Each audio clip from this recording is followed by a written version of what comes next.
지난 금요일 벌어졌던 사상 초유의 행정 전산망 마비 사태가 일단락됐습니다. 오늘부터 민원 서비스의 정상 이용이 가능할 전망입니다. 그 외 다양한 경제 소식 류정현 기자와 알아보겠습니다. 류 기자, 네. 우선 주말 사이 행정의 전산망 복구가 완료됐죠?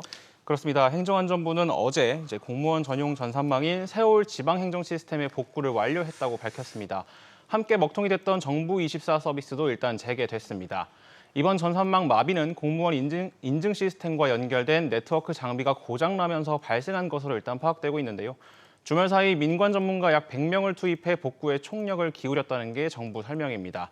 다만 지난 17일 문제가 생겼을 때 안내가 늦어진 점과 시스템 복구와 원인 파악이 지지부진했던 점에서 비판을 피하기는 어려운 상황인데요. 오늘 오전에 실제 정상적으로 작동하는지 살펴봐야 할 것으로 보입니다.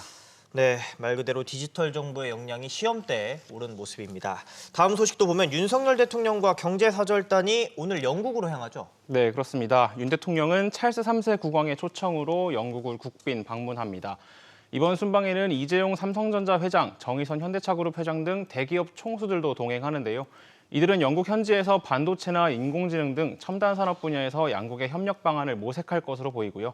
이와 함께 정부에서 적극 추진하고 있는 부산 엑스포 유치에도 힘을 보탤 전망입니다. 네, 이런 상황에서 우리 경제에 대한 경고의 메시지가 나왔죠. 그렇습니다. 우선 국제통화기금 IMF가 연례 협의 보고서를 내고 우리나라의 연금 개혁이 필요하다고 밝혔습니다.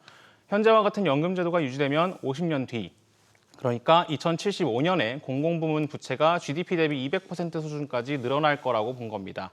해당 보고서는 지방정부를 제외한 중앙정부 부채만 계산했고 이미 법제화된 연금개혁 방안도 고려했다는 게 IMF의 설명입니다. 같은 날 국제금융협회는 우리 기업들의 부채 상황이 심각하다는 보고서를 냈는데요. 네. 올해 3분기 기준으로 금융업을 제외한 기업들의 GDP 대비 부채 비율이 126%에 달하는 것으로 조사됐습니다. 조사 대상인 34개 국가 중에서 홍콩과 중국 다음으로 높은 수치고요. 전분기 대비 5%포인트 넘게 뛰면서 부채 증가 속도도 두 번째로 높았습니다. 네, 마지막으로 국내 일부 상장사들의 불합리한 행태가 적발됐죠. 그렇습니다. 금융감독원에서 나온 얘기인데요. 2차 전지와 같이 증시에서 큰 관심을 받는 업종을 신사업에 추가한 233개 회사 중 지금까지 추진 실적이 없는 곳이 절반이 넘는 129개에 달했습니다.